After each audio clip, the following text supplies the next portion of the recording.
बजे वाली क्लास के 11वें पार्ट में मैं आप सभी स्टूडेंट का, अपने प्यारे स्टूडेंट का, मेरे पढ़ने वाले स्टूडेंट का हार्दिक स्वागत करता हूं। आज जो मैं आपसे बात करने जा रहा हूं वो एक भौगोलिक स्थिति पर बात करने जा रहा हूं, ज्योग्राफिकल कंडीशन, जिसे आप महसूस भी कर रहे हो और भुगत भी रहे हो।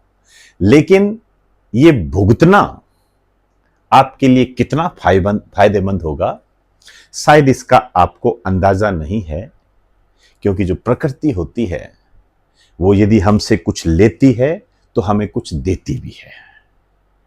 उसी पर मैं आपसे बात करने जा रहा हूं और आपके एग्जाम की दृष्टि से इसमें किस तरीके से क्वेश्चन बन सकते हैं, मैं उसको भी बखूबी यहां से उठाऊंगा।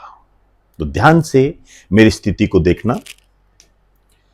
मैं बात करने जा रहा हूं नो तपा की। जाना पहचाना नाम है, मैंने कहा भुगत रहे हो। नो तपा, नो मतलब 9, तपा का मतलब क्या होता है? तपना, मतलब अत्यधिक गर्मी। आप ये कह सकते हो कि अत्यधिक गर्मी के 9 दिन, मतलब इन 9 दिनों में बहुत ज्यादा गर्मी पड़ेगी। कहने का अर्थ ये है बहुत ज्यादा, इसको आप भुगत भी रहे हो। लेकिन ये कब पड़ेगी? ये महीना है जेठ का, ज्येष्ठ, ठीक है ना। शक संवत के आधार पर यह महीना होता है, जिसको बोलचाल की भाषा में जेठ का महीना बोल देते हैं। कई बार तो मैंने इसको किताबों में, अखबारों में ये शब्द लिखा हुआ मिला है, जेठ का महीना, लेकिन वास्तविक रूप से ये एक स्थानीय भाषा होती है। इसको आप वैसे इस्तेमाल नहीं कर सकते। महीना तो ज्येष्ठ का ही होता है। क्लियर? ये मई से जून तक होता है। सामान्यतः यदि बात करोगे तो 25 मई से 3 जून तक ये होता है। इस दिन बहुत तेज गर्मी पड़ती है, बहुत तेज गर्मी पड़ती है।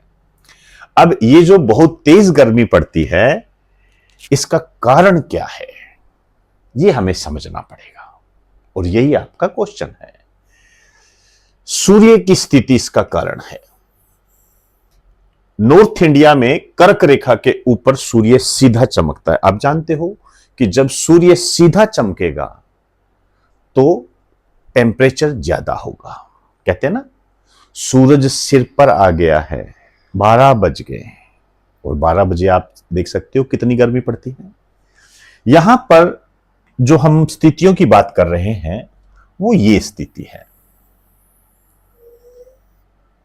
ये नॉर्थ पोल है, ये साउथ पोल है, और ये आप समझ सकते हो भूमध्य रेखा है, इक्विलेटर लाइन है।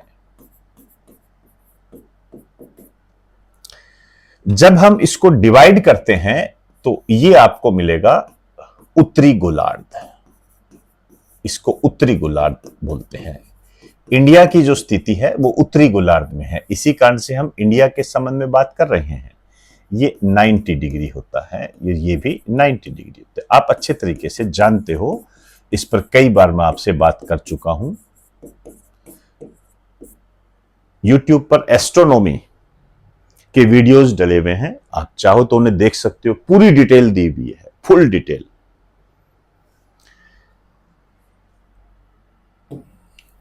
यहां पर जब हम देखते हैं 23.5 डिग्री, ये होती है कर्क रेखा, और इसी के समांतर दक्षिणी गोलार्ध में भी 23.5 डिग्री होती है, ये होती है मकर रेखा।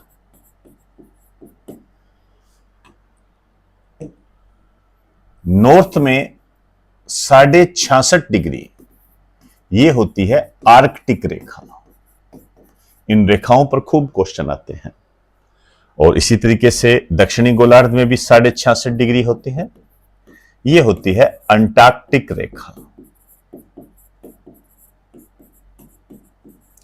तो इस नो तपे में, नॉर्थ इंडिया में जो सूर्य होता है,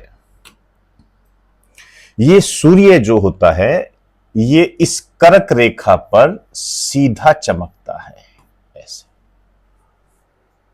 और नो तपा की स्थिति हमारे सामने आ जाती है। सूर्य की स्थिति बिल्कुल सीधी होती है, लंबवत होती है। आप यहां कह भी सकते हो लंबवत, मतलब 90 डिग्री पर। इसको सीधी भी बोल देते हैं। आपके ऑप्शन में इस तरीके से आता है कि नो तपा में सूर्य की स्थिति कैसी होती है, तो कर्क रेखा पर लंबवत होती है, सीधी पड़ती है। इस कारण से इन 9 दिनों में अत्यधिक गर्मी पड़ती है। भारत में आप कर्क रेखा देख सकते हो, तो भारत में कर्क रेखा कहां है? बिल्कुल बीच में। आपके एग्जामिनर ने क्वेश्चन भी पूछा है कि कौन सी रेखा भारत को लगभग 2 भागों में बांट देती है? कर्क रेखा होती है। बिल्कुल आप देख सकते हो, गुजरात से गुजरती है, राजस्थान से गुजरती है, मध्य प्रदेश। आप आगे की तरफ जब आप देखोगे तो आपको स्थितियां मिलती जाएगी। ये क्लियर? तो यहां मेरा आपसे एक क्वेश्चन है, फिर छोटा सा क्वेश्चन है, ज्यादा मैं नहीं आपसे करूंगा। कर्क रेखा भारत के कितने राज्यों से गुजरती है? एक क्वेश्चन ये है, इसका आंसर आपको कमेंट बॉक्स में देना। एक, कर्क रेखा भारत के कितने पड़ोसी देशों से गुजरती है?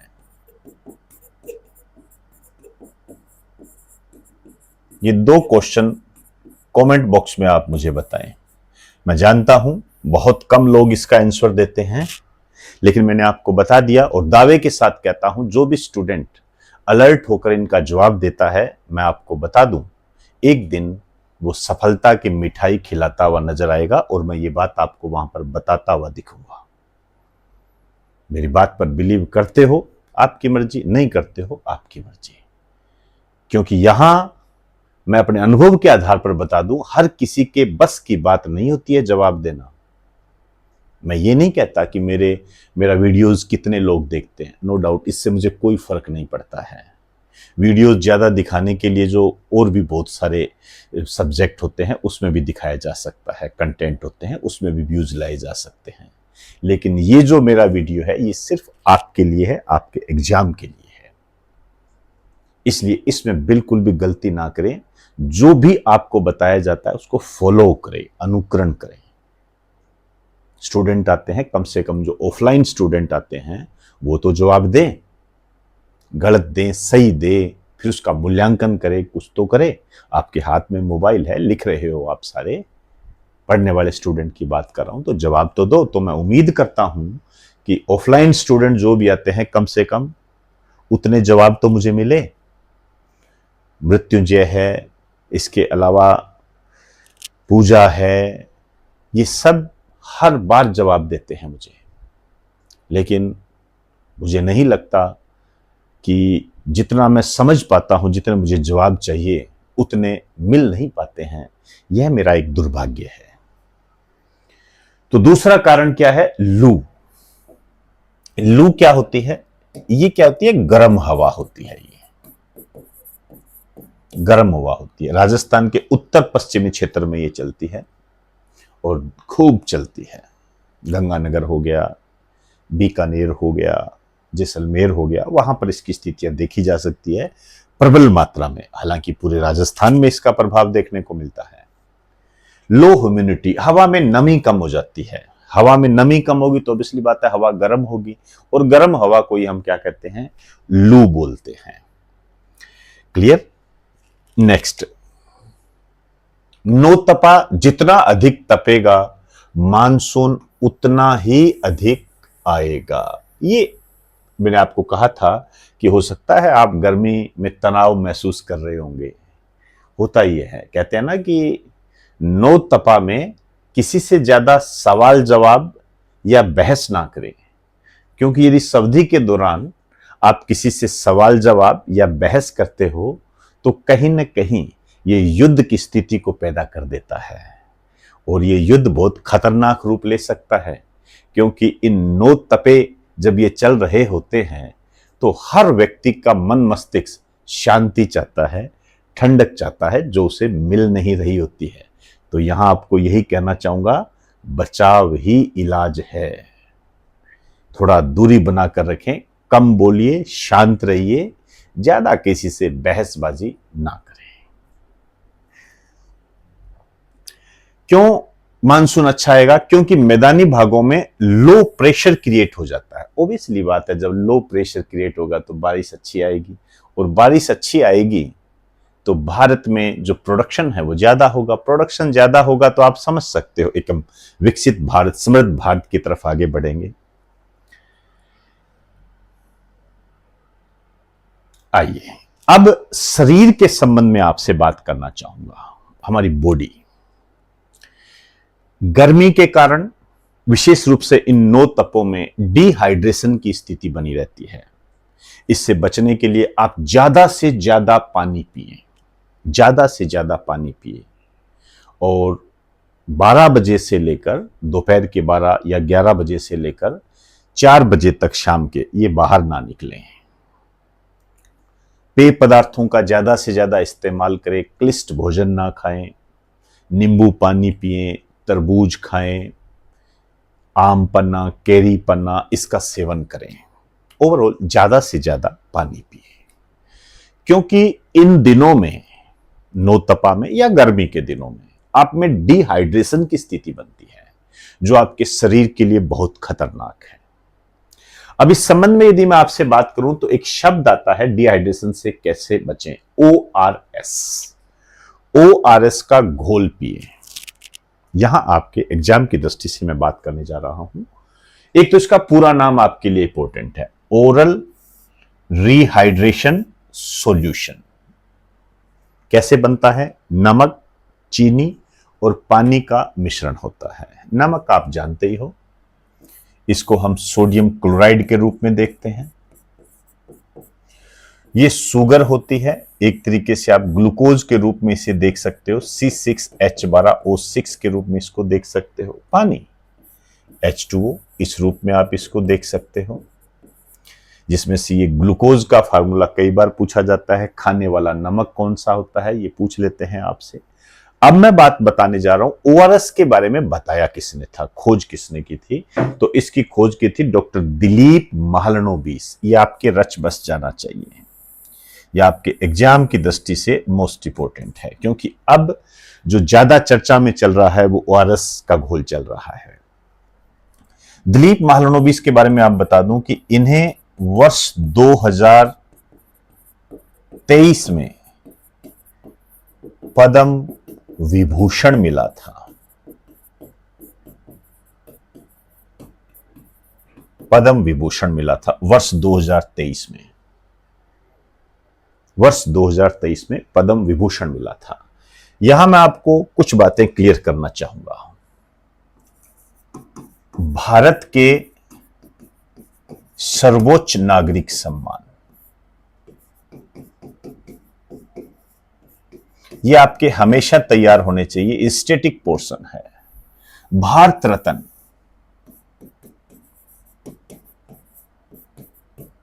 ये पहले नंबर पर आता है, ध्यान रखना, पहले नंबर पर आता है। इसकी पूरी डिटेल आपके पास होनी चाहिए। यहां मैं आपको बता दूं, अब तक 53 भारतीयों को यह मिल चुका है।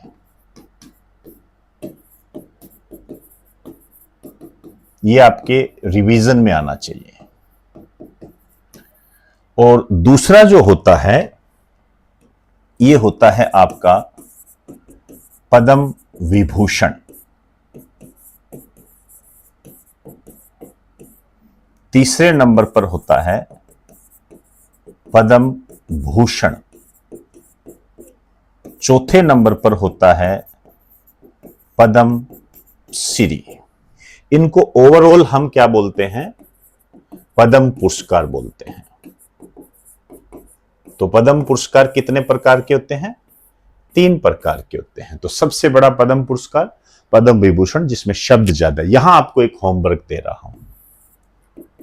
वर्ष 2026 में गणतंत्र दिवस पर इनकी घोषणा होती है। वर्ष 2026 में कितने मिले, टोटल कितने पद्म पुरस्कार मिले हैं? राजस्थान के 3 व्यक्तियों को पद्म श्री मिला है। राजस्थान के बच्चे विशेष रूप से ध्यान दें, ध्यान रखना, पद्म श्री मिला है।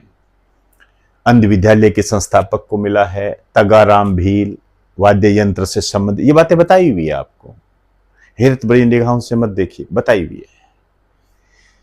ऐसा कोई एग्जाम नहीं है जिसमें इससे संबंधित क्वेश्चन बनने की उम्मीद ना हो। राजस्थान के बच्चे विशेष रूप से ध्यान दें।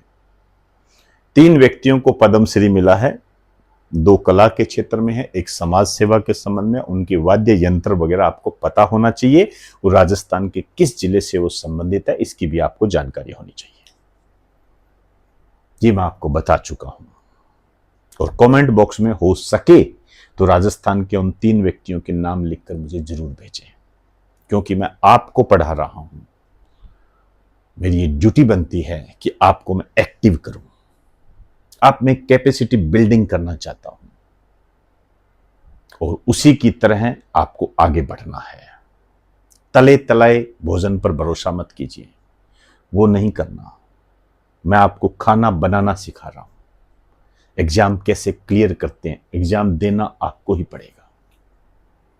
तो इजाजत चाहूंगा आप सभी से। आप सभी को नमस्कार, बेस्ट ऑफ लक।